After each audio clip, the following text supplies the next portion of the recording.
tal, amigos? Buen día. Ustedes saben que en el gobierno del Fraude Amplio hay muchos individuos que cometieron homicidio, secuestro, rapiña, todo tipo de crímenes en nombre del antiimperialismo, en nombre de la liberación nacional, en nombre de la lucha antioligárquica, en nombre de la lucha contra la hegemonía colonialista. Entonces, cuando esos mismos sujetos que tienen una deuda de sangre con la nación, los vemos ahora encaramados en el poder, enquistados en el poder, como la misma organización criminal que integraron en el pasado, y con los propósitos de subversión ahora absolutamente cambiados y colocados en las antípodas de lo que fue aquel movimiento, con aquellas reivindicaciones que nos damos cuenta que fue un embuste, que fue un engaño, que eran una organización criminal que querían apoderarse del poder para el enriquecimiento personal. Por lo tanto, todas aquellas fechorías cobran ahora mayor reprobación de todo tipo habido y por haber, porque se escondieron en excusas de carácter ideológicas cuando en realidad tenían propósitos de carácter estrictamente personales, deleznables, canallescos. Con el doctor Enrique Viana, que nos acompaña hoy en esta audición que está siendo grabada por el canal de YouTube Libertad TV Uruguay, y que por lo tanto ustedes pueden acceder luego al video, hemos llevado adelante una conducta, una actividad, una militancia que ningún otro partido político ha efectuado y que es de suma importancia para desenmascararlos, para evidenciar cuán canallesca es su esencia y su actividad, su forma de actuar. Ustedes saben que hemos promovido una acción para acceder a las negociaciones criminales del gobierno con Samín Ferrou y que hemos obtenido una sentencia maravillosa, magistral, enjundiosa del doctor Martínez de la Cera. Ahora, el presidente de la República, Tabaré Vázquez, sigue obstinado en ocultarle al pueblo uruguayo las negociaciones, tal vez por lo inconfesable de su esencia, y también la demanda ante el Tribunal Arbitral Privado de Samín Ferrou, que viene por 3.536 millones de dólares que deberán pagar ustedes y nosotros si se pierde el arbitraje. Obtenida esa sentencia, el Poder Ejecutivo interpone apelación. Es decir, siguen tratando de ocultarle al pueblo tanto las negociaciones como la demanda. Verdaderamente, la argumentación y el sentido de la oposición demuestra cuán travestidos, cuán traidores, cuán vendepatria, cuán colonialistas son los gobernantes del Frente Amplio y por lo tanto cuán entreguista, vendepatria, travestida ideológica y políticamente es esa maléfica fuerza política que lamentablemente hoy nos gobierna y ha devastado al país y con la cual lucharemos tenazmente. Gustavo, ¿tú te acordás de aquella expresión que la izquierda usó mucho tiempo? Se acordaba de la expresión de cipayos. Cipayos del imperio. ¿Sí? Los cipayos, que eran aquellos soldados hindúes al servicio de la corona británica en la invasión a todas lo que eran las viejas colonias británicas, ¿no? Y aquí se usó esa expresión para despreciar todo aquel uruguayo que amparaba el colonialismo, el imperialismo, ¿no? Efectivamente. Parece que esa palabra se borró del diccionario. Se borró el diccionario, como se borró también el tema de la hegemonía, el dominio, la oligarquía de las corporaciones, la oligarquía banquera, para cual gobierna este gobierno en la clandestinidad, en la antijuricidad, en la opacidad y en la criminalidad. Pero Enrique, yo te quiero ceder la palabra porque tú tuviste a tu cargo nada más y nada menos que la contestación de la apelación, de la bochornosa, impresentable apelación de Tabaré Vázquez de la Presidencia de la República con respecto a esta sentencia. Por lo tanto, nos gustaría escuchar el análisis, y yo tengo aquí el escrito que evacúa el traslado de la apelación, y verdaderamente daría para leerlo en forma textual, nada más que por los tiempos y tal vez por los tecnicismos que tiene el escrito, sea mejor escuchar una síntesis de parte tuya. Correcto. Algún pasaje podemos leer, pero tú sabes que yo quiero colocar en situación el caso, ¿no? Tú bien lo dijiste, se dicta una sentencia unos pocos días antes de la feria. El plazo para apelar que tiene el Poder Ejecutivo, a partir de que el día 24 de diciembre se trabajó menos de 4 horas, hay una disposición legal que dice que los días que se trabajen menos de 4 horas en el Poder Judicial, en la atención al público, son días inhábiles. Entonces, el plazo que se vencía el 24 de diciembre, el día antes de la feria, se vino a vencer el 1 de febrero. A las 10 de la mañana del 1 de febrero se presentó la apelación por parte del Poder Ejecutivo. Pero una de las cosas más sintomáticas es que el escrito de apelación del Poder Ejecutivo no se funda en derecho. ¿Qué quiero decir esto? Que a veces puede resultar un poco técnico. Claro, normalmente cuando uno hace un escrito tiene una parte fáctica, tiene una parte argumental, donde también se utilizan los argumentos jurídicos, y finalmente, en este tipo de escritos, sobre todo en escritos de materia civil, se invoca el derecho. Estoy amparado, dice la parte, por tal o cual derecho. Nosotros lo hemos hecho, lo hemos vuelto a hacer en este escrito. Pero el Poder Ejecutivo no invoca derecho. Lo que invoca el Poder Ejecutivo es una orden procesal número 3 que dictó ese mecanismo de arbitraje privado a nacional al cual está sometida, al cual fue presentada la demanda privada contra el Estado uruguayo. ¿Qué quiere decir eso? Pero además tiene una sincronía bastante interesante. Esa orden procesal número 3 fue dictada, si no recuerdo mal, el 30 de diciembre del año pasado.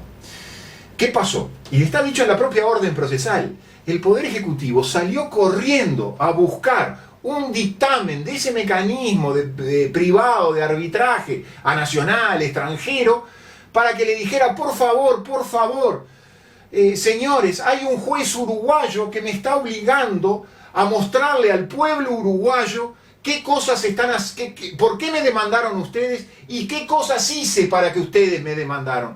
Por favor, denme una orden de ese mismo mecanismo para que yo pueda decirle a los jueces uruguayos, señores jueces uruguayos, vale más la orden privada que la voluntad del pueblo de querer saber. Claro, el pueblo quiere saber, pero ¿para qué quiere saber el pueblo? Para hacer efectivas las responsabilidades, y ese es el problema.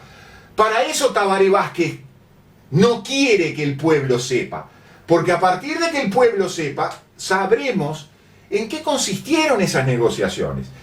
Porque siempre hemos hablado de que fueron negociaciones directas, por lo tanto, no hubo licitación pública, no hubo licitación pública internacional. Pero encima de que eran negociaciones directas, ya por ser directas, sospechables de corrupción, fueron negociaciones directas hechas en el secretismo, en la clandestinidad, como bien decías tú. O sea que le agregamos un manto más de sospecha todavía. Entonces, ahora va desesperadamente, y además hay una cosa muy graciosa que a veces uno lo pierde, después que el negocio fracasó, el Poder Ejecutivo, haciendo un negociado con una empresa privada, en forma directa, sin hacer licitación pública, en forma clandestina y secreta, y encima el negocio fracasó, y pese a que el negocio fracasó, se clausuró, terminó, sigue insistiendo en que no quiere mostrarnos nada de esa negociación. Quizás tampoco nos quiera mostrar por qué fracasó el negocio. Quizás no nos quiera mostrar cuántos funcionarios públicos están comprometidos en ese negocio. Y voy un paso más, Gustavo. Quizás no nos quiera mostrar que pueda existir algún funcionario público que se termine beneficiando con esta demanda privada contra el pueblo uruguayo realizado ante un mecanismo de arbitraje.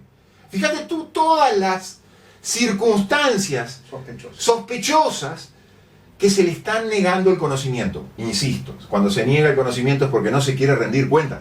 Y cuando no se quiere rendir cuentas es porque no se quieren asumir responsabilidades políticas, jurídicas y dentro de las jurídicas, las criminales. Yo no quiero estorbar el hilo de tu argumentación, pero saquemos algunas conclusiones. Punto número 1.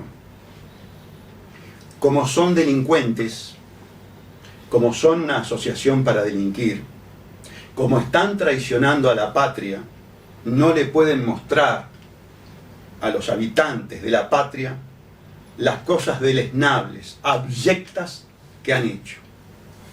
Como son cipayos, como son adulones del imperio, van a golpear la puerta de organismos privados, dominados por las corporaciones, subestimando, desestimando la Constitución, las leyes y fundamentalmente la soberanía nacional para que le den normas de carácter privadas y en un acto de entreguismo y genuflexión sin precedentes, colocarlas por encima de la Constitución de la República. Son entreguistas de la soberanía nacional, son entreguistas de la patria, se vendieron a las corporaciones, son corruptos mercenarios que se vendieron a las corporaciones. Ni un solo político tomó esta actitud de defensa de la nación, de defensa de la soberanía, de defensa de la república, de defensa de la probidad en la actividad gubernamental, de la defensa del bolsillo de ustedes. Porque esta demanda es de 3.536 millones de dólares. Y si se pierde, no la paga la familia de Tabaré Vázquez. No, la familia de Tabaré Vázquez va en las ganancias. Van cuando se hacen negocios apalancados por el Estado con dictaduras corruptas para que gane el hijo. O se sacan leyes de avasallamiento de la libertad, como la ley de la oligarquía banquera hecha en el estudio Ferrer para que ganen los banqueros y pierdan ustedes. Ustedes que todavía no han firmado, ustedes que están siendo sometidos y no se han dignado firmar contra el sometimiento. Ni un solo partido político, ni un político, ni una ONG, ningún movimiento. Acá hay 2 uruguayos que se están jugando por el bolsillo de ustedes. Vamos por la inversa. Si no importa tanto la soberanía, si no importa tanto la república, si no importa tanto la patria, si no importa tanto, en definitiva, la nación, por lo menos que les importe esto, que yo sé que hay muchos uruguayos que les importa esto. Por este de ustedes nos estamos jugando nosotros 2. ¿Qué van a hacer? ¿Van a seguir mirando? ¿Van a seguir siendo expectantes de cómo una asociación para delinquir los está robando? Yo sé que está el PIT-CNT desmovilizando. Yo sé que está trabajando el Partido Comunista para entregar la patria, que está trabajando el MPP para entregar la patria. que son los que se adueñaron de los sindicatos para operar contra la clase obrera, para que el bolsillo de los obreros sea esmirriado para que gane Yamín Ferrou, o para que gane UPM, o para que gane la oligarquía banquera. Vamos a movernos, uruguayos. Aquí hay un partido, el Partido Verde Animalista, aquí hay una fórmula presidencial salleviana que lucha por los uruguayos contra los entreguistas, contra el partido único del nuevo orden mundial, que lo bancan las corporaciones, que reciben plata de las grandes corporaciones. ¿Para qué? Para entregar el país y afectar el bolsillo de ustedes. Adelante, Enrique. Sí, Gustavo, mira, hay dos cosas que creo que con este caso de Aratirí, de esto del acceso a la información pública, quedan en evidencia. Cosas que nosotros veníamos ya diciendo con mucha antelación. Los famosos conceptos del Estado contratado y de los contratos ley. Cuando uno ve, y voy a referirme a este último episodio, de que el Ejecutivo tuvo que salir corriendo al mecanismo de arbitraje a pedirle una orden para tratar de evitar el cumplimiento de una sentencia de un juez de la República, ¿no? Cuando uno ve eso, entiende lo que es el Estado contratado. El Estado contratado es aquel que al servicio, casi en una especie de, yo lo he llamado muchas veces contrato de vasallaje, un poco por aquella idea del feudalismo, de los señores feudales y de los vasallos, que eran aquellos individuos que en la línea piramidal de la jerarquía feudal respondían inmediatamente al señor feudal, ¿no? Y bueno, cuando tú vas a pedir el libreto, cuando tú vas a pedir el argumento para contestarle a una sentencia judicial, a un mecanismo de arbitraje, es porque tú estás condicionado, pero ya no condicionado por la deuda externa, ya no solo ya condicionado por un documento, por un contrato, por la negociación de un contrato. Alguien me dirá, bueno, pero el contrato nunca se firmó, porque el Poder Ejecutivo nunca se firmó, no. Pero el problema fue que hubo una negociación, y esa negociación generó obligaciones. En este caso, 3 obligaciones, pero así, que se ven y que rompen los ojos. 3 obligaciones nefastas, ¿no? La primera obligación fue el puerto de aguas profundas, que se hizo, que costó con informes, porque lo querían ubicar en un lado y ubicar en otro. Parece que ese es uno de los argumentos de la demanda, de que se le cambió la pisada en determinado momento, la demanda esta de Aratirí. Segunda obligación, la regasificadora. Huelga decir lo que significó y lo que significa y lo que significará la regasificadora, la fuente de energía que era necesaria para que Aratirí caminara. Y tercera obligación, la peor de todas, les promulgamos una ley, les dictamos una ley a favor de ella. Una ley, fíjate tú, Gustavo, con lo peor que tiene la ley esa, entre otras tantísimas cosas, es que habilita por primera vez en un texto legal los contratos de inversión. Es decir, habilita por ley el Estado contratado, que el Estado puede ser contratado. ¿Qué quiere decir? Que el Estado está al servicio de intereses privados. Cuando el Estado pasa a estar al servicio de intereses privados, deja de estar al servicio del interés general, de los intereses generales, de los intereses públicos. Entonces, cuando eso sucede, y voy un poco a la imagen tuya del bolsillo, a los uruguayos les cuesta mucho entender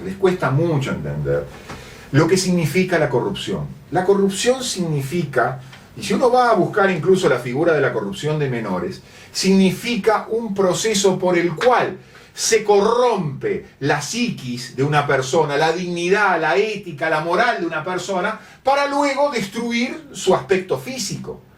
Y yo siempre lo he dicho que en estos temas, no casualmente los contratos de inversión, Bosnia, UPM, Montes del Plata, Aratirí, Constantini,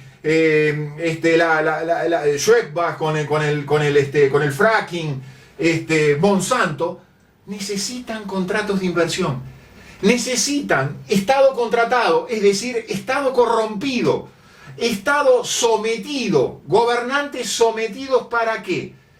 Para luego de producir ese daño a la integridad moral de una nación, soberanía nacional, república, democracia. Ahora vamos a hablar cómo se daña la democracia también.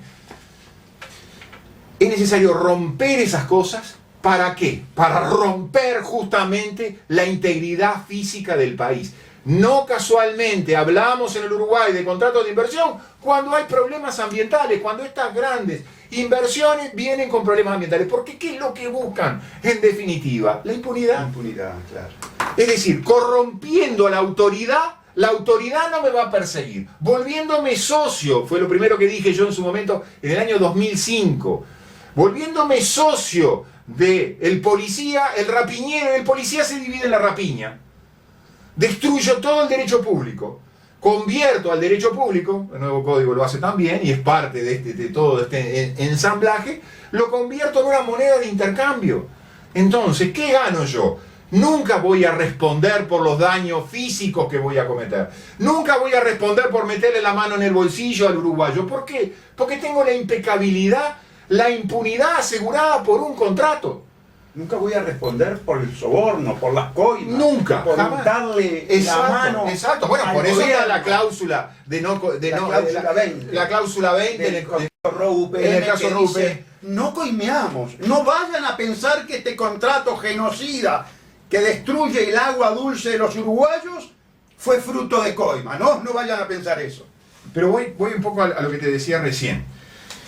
Destruye soberanía nacional, cuando tú vas a tratar de aplastar una sentencia con un dictamen, casi uno está a punto de decir alguna mala palabra, pero no la vamos a hacer porque si no Marisa se va a enojar. Con un dictamen, mísero dictamen, de un arbitraje perdido. Allá no va a aplastar una sentencia de un juez. Pretenden aplastar la sentencia de un juez. Pretenden aplastar la voluntad del Tribunal de Apelaciones. Ya lo sabemos. Pero con un dictamen de esas características. Porque además hay una cosa que es lo siguiente. Se dice en la apelación, esto le va a causar un daño a al proceso, a la negociación. Pero señores, mucho más daño se le ha hecho a la soberanía nacional, a la república y a la democracia cuando ustedes le niegan al pueblo el derecho a saber. Y te inician una demanda de 3.536 millones de dólares. Y te van a tocar el bolsillo. Exactamente. Exacto, por no decir otra cosa. Claro. Pero, ¿por qué se afecta también la democracia con todo esto? Porque la creación de estos mecanismos a través de los llamados contratos ley, fíjense ustedes cómo los llaman, contratos ley, tiene una peculiaridad muy fácil de entender. No tienen fuentes legislativas. Como no tienen fuente legislativa estos contratos, no está la soberanía nacional. Es la voluntad de una empresa privada que sustituye la voluntad del pueblo. Entonces, ¿cómo es la cosa? ¿La voluntad de una empresa privada está por arriba de la Constitución, por arriba de la ley, por arriba de las sentencias? Por arriba de la soberanía nacional. Por arriba de la soberanía nacional. Que radica en el pueblo. Que radica en el pueblo y que tiene sus representantes en el Poder Legislativo. Pero por eso se hacen los contratos secretos.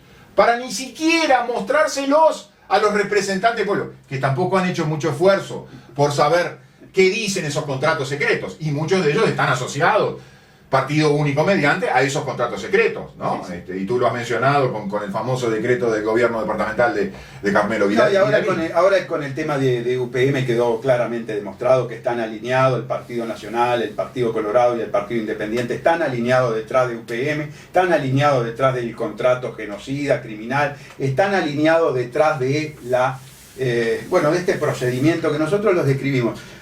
Esto que estamos viviendo con Enrique, en defensa de ustedes, defendiéndole el bolsillo a ustedes, es lo que nosotros llamamos cleptocorporatocracia. Y que muchos de ustedes podrán decir, qué término gracioso, ¿verdad? Es el que te va a hacer pasar hambre. Es el que te va a hacer que no puedas pagarle el colegio a tu hijo. Sí, el ladrón. Es el ladrón que te va a hacer pasar mal, que te va a mortificar. El gobierno es el ladrón que te va a mortificar. Y aquí tenés a los dos individuos que están salvándote a vos y a tu familia. ¿Qué estás esperando para darnos el apoyo? ¿Qué estás esperando para jugártela por tu familia? Mirá que sentado y escuchando la radio te va a vacunar Tabaré, la Asociación para Delinquir, los cómplices. Así que esta gestión es una gestión de todos. Esto es como la bancarización, es de todos. Porque los banqueros te están metiendo la mano en el bolsillo.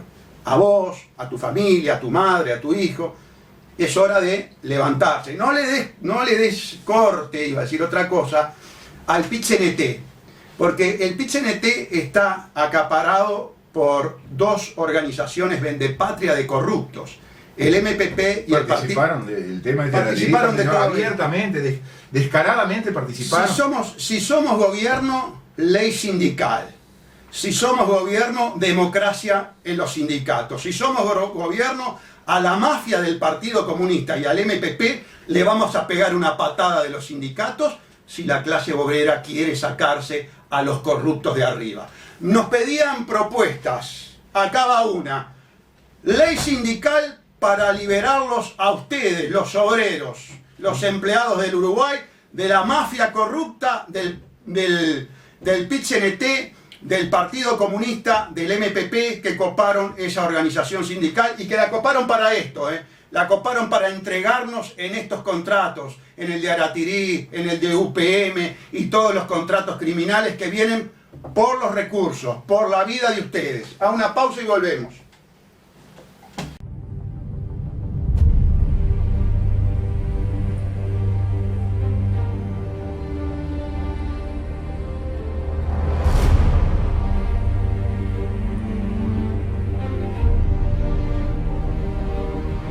Básicamente el gobierno lo que está buscando es acabar con el dinero físico, que nosotros tengamos permanentemente un tercero inútil, como es un banco, en todas nuestras relaciones comerciales. O sea, acá no se trata de que usted tenga un dinerito guardado en el banco, una cuenta corriente, una caja de ahorro, no, van por todo, van por eliminar todo su dinero físico.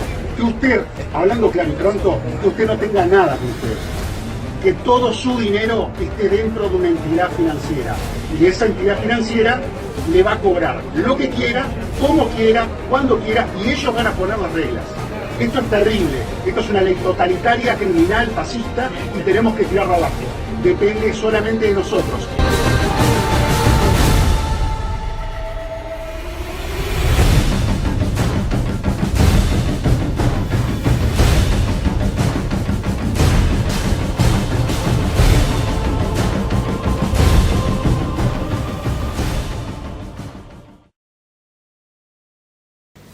Estamos describiendo actos de criminalidad gubernamental empresarial. Estamos describiendo a los delincuentes del gobierno y a los delincuentes de cuello blanco. Yo en la audición del día sábado por Radio Felicidad hacía referencia a una reunión de 3 delincuentes muy peligrosos a nivel internacional que se dieron cita en Montevideo. Me refiero a los directores de UPM, Pesoen y Jacanan, y a Tabaré Vázquez. 3 peligrosos delincuentes cuyos actos antijurídicos ponen en riesgo tu vida, la vida de tus hijos, la vida de tu esposa, de tus nietos, de tu hermano, porque vinieron a presionar para que este gobierno cipayo y entreguista, prostituto, siga haciendo los mandados para perfeccionar de una vez por todas el contrato ROW-UPM, un contrato que viene por el agua dulce del país, que ya está putrefacta, que ya está contaminada. Por lo tanto, vienen a atentar contra la vida y la salud de los orientales actuales y de las futuras generaciones. Nosotros con Enrique Viana, una vez más, jugándonos la vida por ustedes y por los nuestros, denunciamos penalmente. El fiscal Pacheco se ha encargado, junto a la doctora Larrié en su momento, de archivar sistemáticamente, pese a todos los indicios de criminalidad, lo cual es bastante común en el doctor Pacheco, porque el doctor Pacheco primero dice una cosa y después dice otra. Primero estuvo a favor del código y ahora saca un trabajito doctrinario en contra del código. Primero pidió la pericia multidisciplinaria de ALUR y cuando estaba todo pronto para demostrar que ALUR es un crimen, dijo que no quería hacer la pericia. Estamos acostumbrados a esas dadas vueltas, ¿verdad?, que tiene el fiscal Pacheco. Herramienta y maquinaria, engranaje de la maquinaria de impunidad. Entonces les decíamos, por un lado tenemos la delincuencia de la Asociación para Delinquir, que opera en el ámbito gubernamental empresarial. Esa es una de las pinzas de la tenaza en la que está inmerso el pueblo uruguayo. El otro es el de la delincuencia común. Como hay que dar impunidad para arriba, como hay que tener impune todos estos crímenes terribles, genocidas, como el contrato Robo-UPM, también hay que dar impunidad para abajo, para de alguna manera equilibrar y no perder el electorado, obviamente en un interés electoralista. Y es así que el gobierno nos tiene a todos absolutamente en una situación emocional de terror. Están matando 2 uruguayos por día, ya no es uno por cada 23 horas, ya es uno cada 12 horas. 2 uruguayos víctimas de la guerra fratricida, víctima de la omisión de Tabaré Vázquez en cumplir con la Constitución. Por lo tanto, terrorismo de Estado por omisión, más terrorismo de Estado por comisión en todo lo que tiene que ver con la segregación carcelaria, que ya está absolutamente demostrado, que todo lo tenemos denunciado, todo lo tenemos denunciado. Pero se montó un engranaje de impunidad. Inclusive los que salieron a hacer propaganda por el engranaje de impunidad, mostrándolo como algo positivo, hoy, con total desparpajo, vienen a reconocer que los 2 únicos abogados, los 2 únicos juristas de este país que teníamos razón, era el doctor Enrique Viana y el doctor Salle. La academia se equivocó. La academia se equivocó de medio a medio. Viana y Salle dijeron, este código es un desastre, este código es inmoral, este código es inconstitucional, este código es extorsivo, este código va a traer el caos. El caos lo estamos viviendo. Hay muertos todos los días que ya no los podemos revivir. Cuando sale el ministro de la Suprema Corte, Chediak, que en su momento se llamó padre de esta criatura, a reconocer que es un desastre esta ley, lo tenemos que llamar a responsabilidad y decirle, tan grave su conducta, señor ministro, que no nos sirve su explicación. Usted se tiene que ir, usted tiene que renunciar a la Suprema Corte de Justicia por ser el responsable mediato de tanto sufrimiento de los uruguayos. Váyase, como todos los ministros de la Corte que votaron por la constitucionalidad de este adefesio, váyanse, son responsables, tienen en su conciencia muertes, caos, destrucción. En el mismo sentido, el señor Pérez Manrique, que consiguió el puesto en este organismo internacional, la Comisión Internacional de Derechos Humanos, hizo propaganda por este código. Salió a hacer spots televisivos por esta inmundicia que ha traído la aflicción y mortificación de los uruguayos. Usted, señor Pérez Manrique, trabajó para este código que vino de Estados Unidos y, oh casualidad, que consiguió un puesto internacional. Usted también es responsable por su error técnico, por su error profesional. Usted se tiene que ir de la Comisión Interamericana de Derechos Humanos. Usted no puede estar porque usted trajo un código que viola los derechos humanos. Es una contradicción que tengamos a Pérez Manrique en la Comisión Interamericana de Derechos Humanos cuando trajo un código que es un código violador, extorsivo de los derechos humanos. Cuando trajo un código que permite el terrorismo de Estado por omisión. Porque cuando estuvo en la Corte también participó de esa situación de omisión y de comisión. Porque iba por las cárceles o veía, por ejemplo, la impunidad de la delincuencia marginal y no hizo absolutamente nada más que traer este código que profundizó ese estado de situación. Hay que dar nombres y hay que pedir responsabilidades, pero eso no lo pueden hacer solamente 2 abogados. Yo sé que la academia también se equivocó, yo sé que la academia, como lo dije muy bien en su momento, aduló, utilizando una metáfora un poquito más descomedida, aduló a las autoridades y aprobó este mamarracho, esta adefesio, como muchos de lo que hoy se dan vuelta, ¿verdad? Pero esa adefesio está relacionada con esto que estamos hablando. Ahora el doctor Enrique Viana les va a dar la forma en que se relaciona esta ingeniería jurídica de la Fiscalía General como maquinaria de impunidad, el nuevo código, la cleptocorporatocracia y este tipo de demanda que les va a meter la mano en el bolsillo a ustedes. Gustavo, yo voy a retomar un poquito lo que vos dijiste. En este sentido,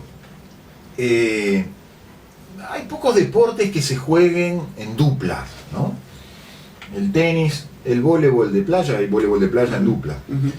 Éramos vos y yo, Nada más. Efectivamente. Del otro lado había un ejército. Un ejército. ¿No? Y nosotros permanentemente raqueteando y observando y advirtiendo de lo que se venía. Y ganando por destrozo, eso sí. Exacto. Ganando por destrozo. Argumentalmente, tú en la televisión al criminólogo Aller lo demoliste. Exacto. Hoy yo creo que dentro de poco vamos a formar un cuadro de 11. De 11. Vamos al fútbol. Pacheco, yo estoy anotando, Pacheco, Chediak, Pérez Manrique, Subía, Aller, aparece la delantera de Peñarol del 66. Y entonces yo empiezo a notar, ¿no? Pacheco iniciando investigaciones administrativas como fiscal inspector para sacarse a algún fiscal incómodo de arriba. Chediak, el padre, ¿no? El padre del código. El padre masón, ¿no? El padre masón. Se autodenominó, fue el mismo que nos rechazó la inconstitucionalidad. ¿No? Ese, como tú dijiste cantinflescamente, porque él mismo, Chediak, reconoce, junto a otros dos ministros, entre ellos la señora de Ope Pasqué, de que el código tiene cosas inconstitucionales, pero no lo declaran inconstitucional. ¿No? Después Pérez Manrique, ¿no? Pérez Manrique hizo una publicidad junto a Jorge Díaz, exactamente, los televisiva y radial, a favor del código. Subía fue a firmar instrucciones con Jorge Díaz para abolir la independencia de los fiscales. Como presidente del gremio. Como secretario, en realidad, era porque la presidenta era otra y él era secretario, pero iba él a firmarlas cuando no iba la presidenta. Que era entregado a independencia técnica. Exacto. Que era complementario de este código. Es decir, tuvo una actitud proactiva por este código en contra del Ministerio Público, en contra de la independencia técnica de sus colegas. Ahora, perdóname, pero yo te voy a objetar una expresión que vos usaste. Nadie se equivocó acá, Gustavo. Acá nadie se equivocó. No hay equivocaciones. Está correcto. Cuando estos sujetos, ninguno de estos es ningún tonto, ¿no? Todos sabían perfectamente lo que se venía. ¿Y de dónde venía? ¿De dónde venía y para qué venía? ¿Para qué venía? Efectivamente. Entonces, pero ahora todavía siguen insistiendo que es inconveniente. Entonces yo el otro día me enojé bastante en el Twitter, y que me perdonen, porque hay mucha gente que no tiene por qué soportar mis enojos. Pero no me vengan a hablar de estos arrepentidos. Estos no son arrepentidos. Fueron traidores y van a seguir siendo traidores. Y el traidor es peligroso. El traidor siempre es peligroso. En nuestra fuerza política no queremos traidores. Al enemigo vos lo identificás claramente. Y el enemigo hasta tiene cierta lealtad. Porque de trinchera a trinchera va a tener la lealtad de hacer una tregua. El traidor nunca sabés cuándo te va a dar la puñalada por la espalda. Entonces no estamos ante arrepentidos, no estamos ante individuos que se equivocaron. Y no estamos ante un código inconveniente, ¿no? Es un código inconstitucional y es un código inmoral. Y criminal. Sí, porque viabiliza la extorsión. Viabiliza la extorsión y yo insisto... No busca la verdad. No busca la verdad y todo con un propósito, un botín final. Y volvemos y ahí enganchamos con el tema de UPM, Aratirí, de los Estado contratados, de los contratos ley. Que este es el último eslabón para conseguir la impunidad. Es decir, si tú no tenés jueces independientes, o mejor dicho, peor que no tener jueces independientes, tenés jueces pintados. Confesado por el presidente del gremio de los magistrados en la entrevista de Canal 4 a cargo del periodista Nicolás Núñez, me estoy refiriendo al ministro del Tribunal de Apelaciones, Alberto Reyes Oeninger, que aceptó que los jueces están pintados. Vale decir, no tenemos poder judicial. Exacto. No tenemos justicia. No tenemos justicia.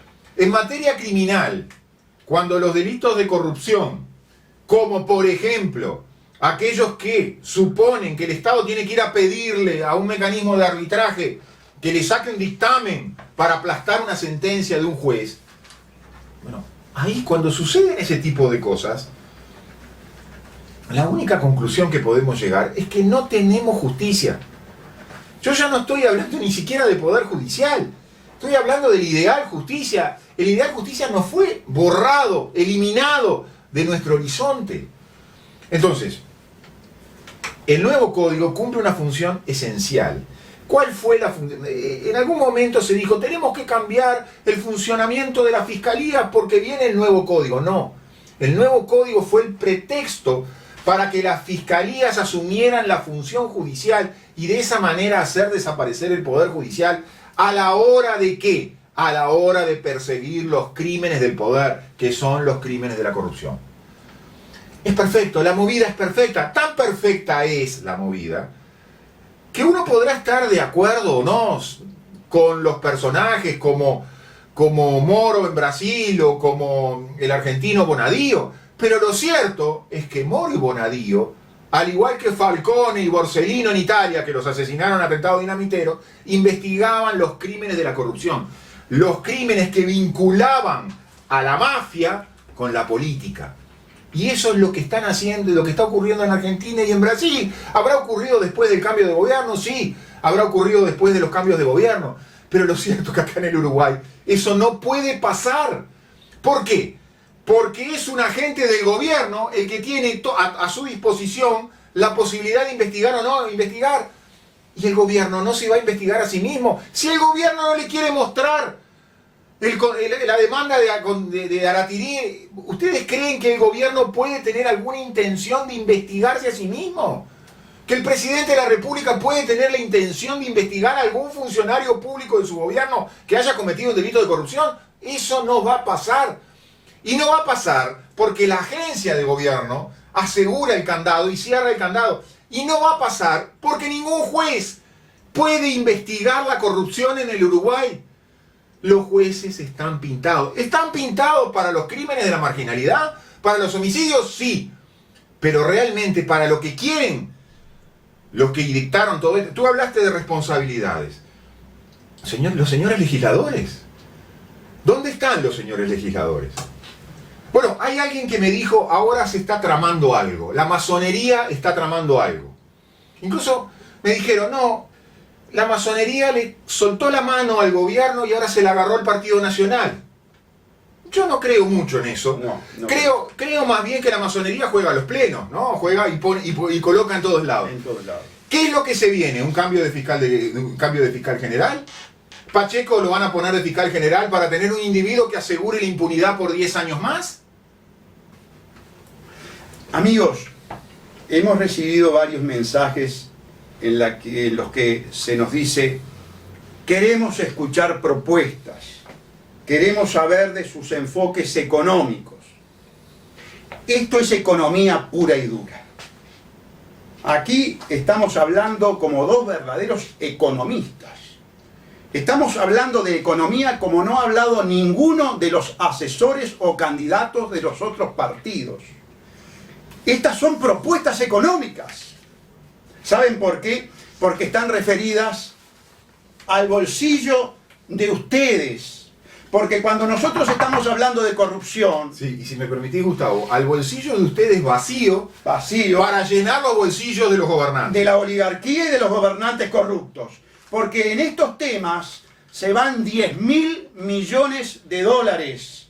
En estos temas de corrupción, en estos temas económicos, nos estamos jugando 10.000 millones de dólares que la Asociación para Delinquir Fraude Amplio los puso en manos de la oligarquía, y nosotros estamos tratando de arrebatárselos por mecanismos legales y constitucionales a la oligarquía, recuperarlos para entregárselos a ustedes. Estas son verdaderas propuestas económicas que no se las he escuchado a ningún candidato, y por lo tanto ustedes tienen que estar muy contentos y satisfechos que el Partido Verde Animalista tiene grandes propuestas económicas, grandes proyectos económicos como ningún otro partido. Porque la lucha contra la corrupción estructural significa millones de dólares que recuperamos de los corruptos que se han enriquecido, de los corruptos empresarios, para volcarlos a ustedes. Verdaderamente estoy tan contento de poder satisfacer los reclamos en cuanto a no ser tan críticos y tener propuestas. En este momento les tengo que decir a quienes nos mandaron ese mensaje: estamos cumpliendo, estamos mostrando nuestras propuestas económicas, luchando contra la corrupción, luchando contra la obligatoriedad de la bancarización. Vamos a recuperar millones de dólares que hoy estos cipayos de los banqueros, estos alcahuetes de los banqueros, se lo han entregado, y nosotros lo recuperamos y se lo volcamos a ustedes. La verdad, estoy tan contento, tan satisfecho. A aquellos que nos mandaron el mensaje, que querían escuchar propuestas, que querían escuchar actividades de futuro, una actitud proactiva, aquí la tienen. Hemos cumplido, tenemos muchísimas más. No hay tema de la agenda de Estado que nosotros, como futuros estadistas, como futuro presidente de los orientales y como futuro vicepresidente, no tengamos el diagnóstico correcto, como lo tuvimos con el nuevo Código de Proceso Penal, como lo tuvimos con el golpe de Estado técnico en el tema de la Fiscalía General, como maquinaria de impunidad y como confiscación del poder de la Suprema Corte de Justicia y de todo el Poder Judicial. En todas las áreas estamos siendo, no solamente incursionando en nuestro estudio, sino siendo asesorados, pero siendo asesorados por técnicos patriotas, no por la Academia Cipaya, no por las consultas mercenarias que pidió el Poder Ejecutivo a facultativos vendidos para fundar la entrega de la nación. No estamos consultando al estudio Guller y Regules que facilitó el contrato criminal Paco Casal Mujica, o que facilita el lavado de activos en el Banco Heritage. No estamos llamando a De Posada, como lo llamó Mujica, que es responsable de la estafa de la regasificadora. No estamos llamando al estudio de Ferrer, CPA Ferrer, que es el responsable de la obligatoriedad de la bancarización y de la transferencia del dinero de los obreros a la oligarquía banquera. Estamos con los abogados que defienden al pueblo. Somos abogados que defendemos al pueblo. El Partido Verde Animalista tiene como candidato a la presidencia y la vicepresidencia 2 abogados que se la vienen jugando por el pueblo hace muchísimos años.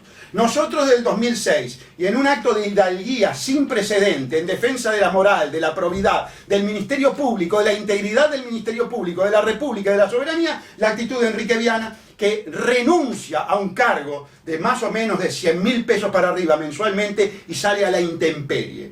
Sale a la intemperie al ejercicio liberal de la profesión. Señores, nos sobran argumentos, nos sobran méritos, nos sobra transparencia y cristalinidad, nos sobra valentía como para decirles: somos la verdadera oposición, somos los que nos la jugamos desde hace muchísimo tiempo, no solamente frente a un micrófono, yendo a la justicia, jugándonos la vida.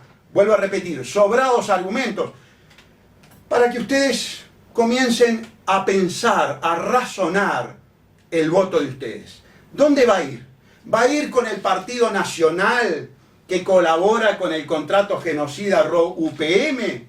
¿Va a ir con el Partido Colorado que colabora con el contrato genocida, que tuvo participación en el directorio de ANCAP cuando la Asociación para Delinquir devastó ANCAP, que votó, yo lo escuchaba ayer, al senador Amorín, defendiendo este código de la impunidad, diciendo que había que introducir algunas modificaciones, pero que el problema estaba en el profesionalismo? No, señor Amorín, hay que estudiar. Hay que leerlo. Hay que leerlo. Hay que saber de lo que se habla. No se puede improvisar. No se puede salir a mentirle al pueblo. ¿Saben por qué en esta campaña electoral los candidatos tienen un grave problema, tienen una piedra en el zapato? Porque ya no pueden salir a mentir, porque hay una fórmula presidencial que cada vez que ellos mientan van a salir a los medios de comunicación o se van a plantar con un micrófono en una plaza pública como lo hice en Tacuarembó, con 60 vecinos que querían escuchar verdades, que no querían el embuste, la demagogia, la estafa intelectual a la que están acostumbrados los políticos del Partido Único los políticos del Partido Único del Nuevo Orden Mundial, a mentirles, a decirles cosas absolutamente inviables, a no diagnosticar la verdad, a subestimarla. Pero ahora tienen 2 piedras en el zapato, yo diría 3 piedras en el zapato. Tienen institucionalmente al Partido Verde Animalista. Y tienen al doctor Enrique Viana y al doctor Salle, que vamos a salir a los medios y a todas las localidades. ¿Saben lo que decíamos en Tacuarembó? Yo les pido que le pregunten a los candidatos que van a hacer esas arengas fáciles y embusteras de manipulación electoralista. De propuestas. De propuestas y cómo las financian. Porque es muy lindo que salga Talvi, por ejemplo, y nos diga: vamos a hacer 100 liceos, puede decir 1000, puede decir 3000 liceos. Sí, pero ya dijo que los va a hacer con préstamo del BID, o sea, endeudando más al país. Lo va a hacer con deuda.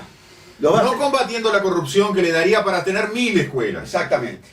Lo va a hacer con deuda. Primero que tienen que manejar es la hipótesis económica ontológica, sustancial, vital, existencial. Vivir. No hay economía si no hay ser humano vivo.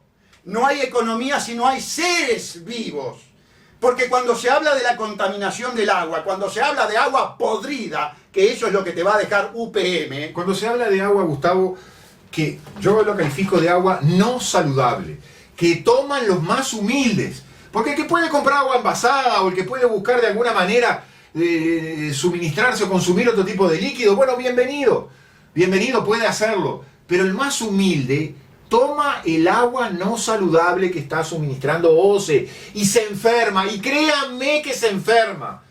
Porque conozco muchos casos de eso. Por lo tanto, la primer propuesta económica que debe hacer todo partido es defender el agua dulce, defender la pureza del agua, defender la vida, no solamente la vida del ser humano, defender la vida sobre la faz de la tierra, que se extingue si tenemos agua podrida. Y todos los criterios que manejan los economistas burros, los burros que dicen el empleo, la inversión, el grado inversor, los préstamos, si estás enfermo y muerto, vas para la tumba y no hay teoría económica que valga porque ya no existís. Por lo tanto, como dos brillantes economistas, nuestra primera propuesta es agua dulce, pura y limpia para que ustedes y todas las especies del planeta puedan vivir. De ahí para adelante seguiremos profundizando.